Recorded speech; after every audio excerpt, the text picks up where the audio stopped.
Close your eyes for a moment and picture the inside of a house. Not a house with walls painted white and floors swept clean. Picture something smaller, rougher. A single room, low-ceilinged, built of timber and wattle, its walls packed with clay and dried dung to keep out the wind. There is straw on the floor. There is a fire burning low at the center, its smoke rising slowly toward a hole in the thatched roof above. It is early morning in England. The year is 1348. A woman is already awake. She has been awake, in fact, since before dawn. Not because she wanted to be, but because this is simply what life requires. She is in her mid-20s, though she would look older to us. Her hands are already cracked from yesterday's work. She is wearing what she wore yesterday, Wynan and probably the day before that. A long linen chemise against her skin, worn pale from washing and rewashing, and over it a loose kirtle of undyed wool belted at the waist. Her feet are bare on the cold ground. Her hair, dark and thick, is loosely plaited and pinned beneath a plain linen coif, a fitted cap tied under her chin. A married woman's hair was always covered in public. It was expected, required, a quiet but non-negotiable rule of her world. The fire needs feeding. The children, 3 of them, are still asleep on the narrow straw mattress they share along one wall. She moves carefully past them, wraps her hands around the clay pot near the hearth, and checks the pottage she left simmering overnight. A thin, slow broth of oats, dried peas, and a handful of leeks from the kitchen garden. That garden, in the small strip of earth just outside the door, belongs to her in practice, if not in law. Everything she grows there, she tends. The house smells of smoke and wool and the faint, warm heaviness of sleeping bodies. There is no window. What little light enters comes through the narrow gap of the door, propped open now against the gray morning. Somewhere outside, the rooster has begun. She steps through the doorway and walks the dozen paces to the small outbuilding at the edge of the plot. There is no toilet, there is no paper, there is a pit covered with rough planks, and she uses it as she uses everything else in her life, practically without complaint, because there is no alternative. In towns, some households had access to a privy over a cesspit or a garderobe built into a wall. Here, in the countryside, there was simply the earth, or afterward, she might rinse her hands in the barrel of rainwater by the door, or wipe them on an old cloth kept nearby. Cleanliness, in this world, was not what we would call clean, but it was not nothing either. Medieval people washed. They washed their hands before meals, they washed their faces in the morning, they believed in hygiene even if their tools for achieving it were limited. The difference was simply that the line between manageable and impossible was much closer than it is now. She goes back inside. There is no moment to stand still. The morning is not hers. It never was. From the moment she rose, she has been in motion, and that motion will not stop until well after dark. First, the fire, then the pottage, stirred and adjusted, ladled into wooden bowls. Then the children, woken with firm hands and gentle voices, fed and sent out to their tasks. The youngest, barely 4, stays close. The older 2 go to check the goat, collect the eggs, and carry water from the village well in heavy clay jugs. Fetching water was, in this period, almost exclusively women's and girls' work. Several times a day, heavy loads, every single day. What she wore in the summer and what she wore in winter were not so different. She did not have a summer dress and a winter dress. She may have had 2 kirtles, one for work, one for church. Her shoes, when she wore them, were simple leather, resoled and repaired until they fell apart entirely. There were no pockets in her clothing. Instead, she carried a small purse tied to a cord around her waist, pressed against her hip beneath the outer layer of her kirtle. This was where she kept what little coin she had, woe if she had any at all. For a woman of her position, labor began at sunrise and stretched far beyond sunset. She was responsible for the house, for the children, for the kitchen garden, for the animals. She spun thread, usually while walking, while tending the fire, while keeping half an eye on the youngest. because a woman's hands were never supposed to be idle. From this constant spinning came the cloth that clothed her family. She did not waste a single scrap. Old linen became rags. Old rags became, among other things, menstrual cloths, strips of worn fabric folded and held in place with a belt around the waist. In some regions, particularly absorbent sphagnum moss was used as padding inside these belts.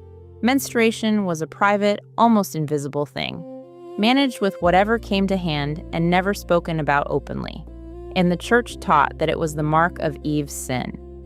Pain during that time was not to be eased. It was to be endured as reminder. She also brewed ale. This was not a luxury task. It was a survival skill. Water in medieval England was frequently contaminated. Drains ran into wells, animals wandered freely near water sources, and illness spread fast through polluted supplies. Small ale, lightly fermented, and much weaker than what we think of as beer today, was safer to drink than well water. Women brewed it regularly, at home, for their families, and sometimes sold what was left over to neighbors. Brewing was so strongly associated with women that the image of the alewife, the woman stirring her great pot, was one of the common pictures of medieval domestic life. Outside, the fields were waiting. A peasant woman did not stand at a distance and watch her husband farm. She worked alongside him, planting, weeding, driving the ox, reaping at harvest. Research into medieval manuscripts and account records shows clearly that women were an essential part of the agricultural labor force. Not assistants, but full participants. Yet they were not paid equally. When they were paid at all in wages, it was considerably less than what a man would earn for the same work. This was not an oversight. It was a structure. And it was not questioned, because questioning it had no framework, no language, no place to go. By midday, the light would fall low and golden through the open door. She might pause to eat. A heel of bread, a cup of ale, a ladle of the morning's pottage. There was rarely meat on ordinary days. Feast days brought better food. Fridays and the entire season of Lent brought almost nothing. Fasting was a religious obligation, and women, who were already sometimes given smaller portions than men due to their supposedly smaller physical needs, bore that hunger quietly. By modern nutritional standards, the diet of a peasant woman in 1348 was barely adequate, often insufficient during pregnancy and breastfeeding, and dangerously thin in winter. And then, behind the daily rhythm of this particular woman's particular life, something was already moving toward her across the sea. Let us talk about her body, because in this world, her body was not entirely hers. From the moment she married, and in England in the mid-14th century, girls from peasant families typically married in their late teens, her body entered a new kind of jurisdiction. Not her husband's exactly, though his authority over her was real and largely unchallenged. But deeper than that, the church. The church taught that a woman's purpose was to bear children, that her flesh was the weaker vessel, that her monthly cycle was the punishment of Eve, and that her pain in childbirth was divine and should not be relieved. She accepted this not because she was weak or without intelligence, but because she had been raised within it from birth. It was the water she swam in. It was the air of her world. Childbirth was the most dangerous moment of a medieval woman's life. Over and over. A woman in 1348 who survived to her mid-30s had likely been pregnant 5, 6, 7 times or more. Not all of those pregnancies ended in living children. Not all of those labors ended in a living mother. The life expectancy at birth for a peasant woman in medieval England was estimated at around 25 years. Not because most women died young, but because so many infants and young children died, dragging the average down. If a woman survived childhood, she might live into her 40s or even 50s. But getting there required surviving pregnancy, childbirth, the ordinary infections and diseases of this world, and the sheer physical weight of never stopping. Childbirth itself happened at home, attended by a midwife and sometimes other women of the village. There were no doctors present. Medicine was largely the domain of men, and the birthing room was one of the few spaces where women held exclusive authority. The midwife came with her knowledge of herbs: pennyroyal to ease cramps, rose oil for pain, feverfew, sage, with preparations passed down through generations by women to women because no one was writing these things down for them. Much of what women knew about their own bodies, they taught each other quietly, away from the gaze of the church. Her teeth were a constant trouble. Without modern hygiene, teeth decayed early and painfully. A medieval woman might clean her teeth with a cloth or a small stick, rubbed with powders of salt, charcoal, or dried herbs. Dental pain was managed with cloves, with strong herbal poultices, sometimes with nothing at all. By middle age, many women had lost several teeth. It was simply part of the body's long conversation with time and hardship. Her hair, which she never cut in her adult life, was washed occasionally, not daily, not even weekly, but periodically, using water and ash water lye in a crude soap made from wood ash and animal fat. Between washings, she combed it carefully, rebraided it, and kept it pinned and covered. A woman's uncovered hair in public was considered immodest, even provocative. Hair was intensely regulated, not by law in most cases, but by social expectations so powerful, it functioned exactly like law. A woman who let her hair loose in public was making a statement she almost certainly did not mean to make.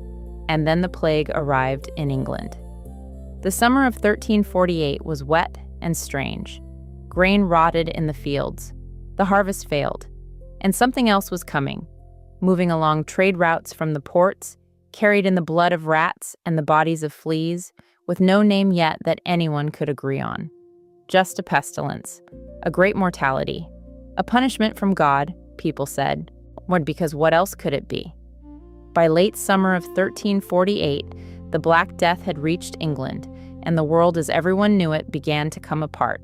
In towns, bodies piled up faster than they could be buried. The East Smithfield Cemetery outside London was established specifically to hold the dead in mass graves, quickly, with little ceremony, because there was no time. Priests died. Physicians died. Entire families died. The monk Henry of Knighton described villages left entirely empty. No one remaining in the houses, because the people who had lived in them were gone. For women, this catastrophe had a specific texture. A woman did not stop her work because the plague had come. If anything, the work intensified. She cared for the sick. She laid out the dead. She managed the children, the animals, and the household through a crisis that had no precedent in living memory. Medieval people had experienced epidemics before, but nothing at this scale. Nothing that could empty an entire village in weeks. Nothing that killed between a third and a half of Europe's population before it was done. The church, which was supposed to be the explanatory framework for all of this, struggled. So many clergy died that Pope Clement VI eventually granted remission of sins to all who died of the plague because there were simply not enough priests left to administer last rites. People were permitted to confess their sins to one another, or, as records of the time note with some apparent astonishment, even to a woman. Even to a woman. That phrase, written down and preserved because it was considered remarkable, tells us a great deal about where women stood in the ordinary order of this world, and about how far the Black Death pushed against that ordinary order. Studies of burial records from this period show that in several regions, the plague killed more women than men in the years of its peak intensity. The reasons are not entirely clear. Some researchers suggest that women's caregiving roles place them in closer contact with the sick and dying. Some point to the nutritional deficiencies that already made women physically more vulnerable before the plague arrived. Whatever the reason, women died in enormous numbers. And yet, women also survived in enormous numbers. And in the aftermath, in the strange, altered world that began to take shape after the worst had passed, something shifted. With so many men dead, while women who had never held land held it now. Women who had never run a business ran one. Women joined trade guilds, managed estates, brewed and sold ale on their own terms. appeared in manorial court records as independent actors. This was not a revolution born of choice or ideology. It was a revolution born of absence, of necessity, of the simple fact that someone had to do what needed to be done, and often the only person left was a woman. But the story of what happened after is, perhaps, a story for another day, because the more important thing to understand is what came before it. What the life of a woman in 1348 looked like not during the plague, but in the ordinary gray mornings before it arrived. There is something that stays with you thinking about these women.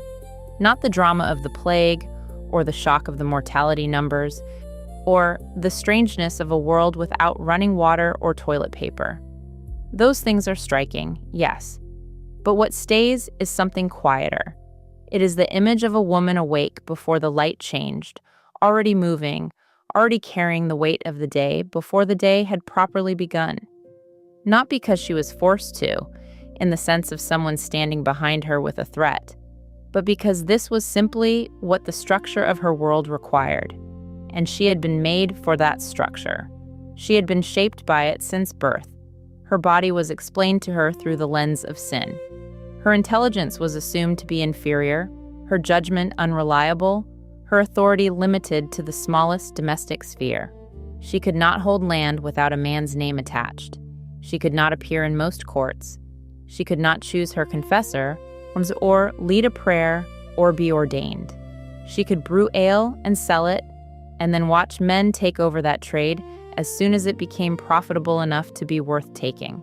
She could work alongside her husband in the fields and receive, if wages were paid at all, a fraction of what he earned. And yet, she was not passive. She was not simply suffering. She was managing. She was negotiating. She was finding the cracks in the wall, the village networks where women talked freely among themselves. The herbal knowledge passed quietly from mother to daughter. The marketplace where a sharp-tongued alewife could build a kind of reputation and a kind of power that had no official name. She was present in the world, actively, continuously, in ways that the documents of her time largely failed to record because the people who wrote the documents did not think her ordinary days worth recording. That is the part that has changed most dramatically. Not the technology, or the medicine, or the hygiene, though all of those have changed enormously. The part that has changed most is whose life is considered worth documenting, whose daily experience is considered worthy of attention. The peasant women of 14th century England left almost no written record of their own. No diaries, no letters, no memoirs. What we know of them comes from account books, court records, tax rolls, and the occasional poem written by a man who was moved by what he saw. They were washing their hands before meals while we assumed they were filthy. They were managing their periods with moss and cloth and herbal preparations while we assumed they had no understanding of their own bodies. They were brewing medicine, growing food, delivering babies, laying out the dead, and rebuilding the world after the Black Death, while history was largely busy writing about the men around them. Women's lives have always been more complex, more resilient, and more present than the official record admits. That was true in 1348. It was true in 1648. It was true in 1948. And in some places, and in some ways, the work of making that true is still ongoing. The morning light comes in through the gap in the door, and a woman is already moving. She always was. If this story sparks something in you, a question, a feeling, a memory of something you once read, leave it in the comments. And if there is another place and another time in women's history you would like to see reconstructed, a specific woman, a specific century, a specific corner of the world, tell us. We are listening.